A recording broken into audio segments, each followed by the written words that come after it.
প্রতিবন্ধী ছেলেকে কারামুক্ত করার নামে অর্থ আত্মসাৎ, হত্যার হুমকি, মারধর এর ভিটামাটি থেকে উচ্ছেদের হুমকির প্রতিবাদে সংবাদ সম্মেলন। উপস্থিত কলম সৈনিক বন্ধুগণ, আসসালামু আলাইকুম। আমি সিতারা বেগম, স্বামী মোহাম্মদ হারিস আলী।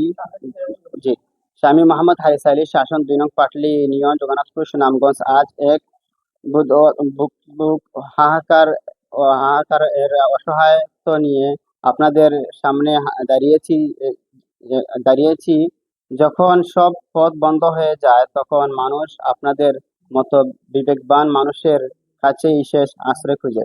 সম্মানিত সাংবাদিক বন্ধুগণ, ও অমানবিক জুলুম হয়েছে তা আজ আপনাদের সামনে দেশবাসীর কাছে তুলে ধরতে চাই।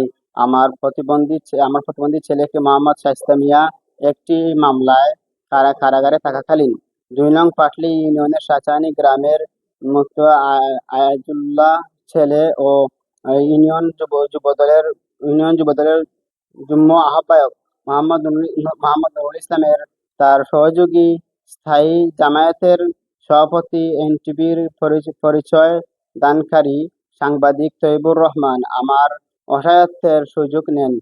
তারা আমার ছেলের ফাঁসির ভয় দেখিয়ে ৭০,০০০ টাকা দাবি করেন।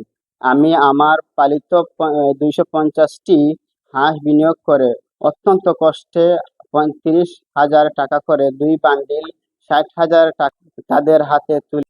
হে কলম সৈনিকগণ, আমার আমার আপনারা জানেন, একজন গরিব মানুষের কাছে তার পালিত হাঁস মুরগি শেষ সম্বল টাকা নেওয়ার পর তার ছেলেকে জেল থেকে বের করেনি। অর্থাৎ আমি ঘর বন্ধ করে রেখে ও গরু বিনিয়োগ করে অন্য অন্য মাধ্যমে ছেলেকে আমি জামিনে মুক্ত করি।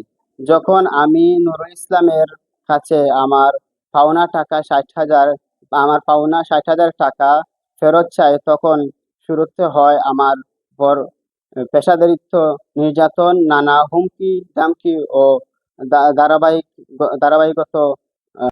গত ২২শে মার্চ নুরুল ইসলাম আমার বাড়িতে ঢুকে আমাকে শারীরিক লাঞ্ছিত করে। শুধু টাকা আত্মসাৎ আর মারধরই নয়, প্রভাবশালী এই চক্রটি এখন আমাকে সপরিবারে ভিটামাটি পায়।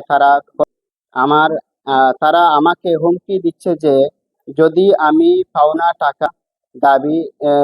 টাকার দাবি না ছাড়ি, তবে আমাকে গ্রাম থেকে তাড়িয়ে দেওয়ার। আমি আজ নিজ বাড়িতেই প্রবাসীর মতো আতঙ্কে আছি। আতঙ্কে দিন কাটাচ্ছি। প্রশাসনের প্রতি আকুল আবেদন। আমি গত ২২শে মার্চ জগন্নাথপুর থানায় লিখিত অভিযোগ দিয়েছি, কিন্তু আজ অবধি আমি আমার টাকা ফেরত পাইনি, বরঞ্চ হুমকির মাধ্যমেই চলছে আমাদের লিখিত লিখিত মাধ্যমের। আমি প্রশাসনের ঊর্ধ্বতন কর্মকর্তাদের কাছে এই বিচার চাই। আমার আমার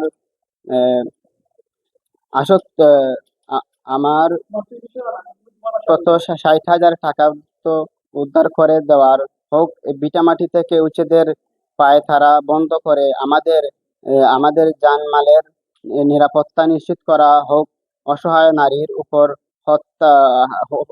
উপর হাত তোলার ও হুমকি-দামকিদের আইনের আওতায় আনা হোক।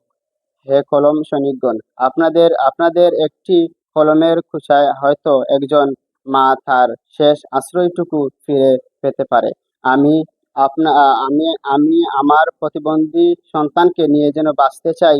আমাকে এই জুলুম থেকে রক্ষা করুন। জি, ডকুমেন্ট বলতে আমার ফার্স্টে যে মোবাইলটা আছে আমার আম্মুর হাতে, এটা আছে সব পুরো ডকুমেন্টই আসিল। কিন্তু ওই যে নুরুল ইসলাম সাহেবের যে চাচা শ্বশুর, ওনার সাথে আমার ফার্স্টে একটা জায়মালো আমার বড় ভাইরে নিয়ে ওই সময় তো এইগুলা প্রমাণ করে হাঁটতে গেছে। দ্বিতীয় পৃষ্ঠাতে যে তোমার যে কিছু প্রমাণ টমান আছে, দমক দেওয়ার বা বাড়িতে আসার, এরকম প্রমাণ আমার কাছে। মামলার হচ্ছে, দেখো আমার কাছে প্রমাণ আছে বিদায় আপনারা হয়রান। আমার কাছে এরকম প্রমাণ আছে, যুবদল নেতা যে নুরুল ইসলাম আমাদের বাড়ি থেকে ঢুকছেন, উমকি দামকি দিচ্ছেন, সাথে তো এবার আমার যুক্ত আছিল, বুঝছেন নি?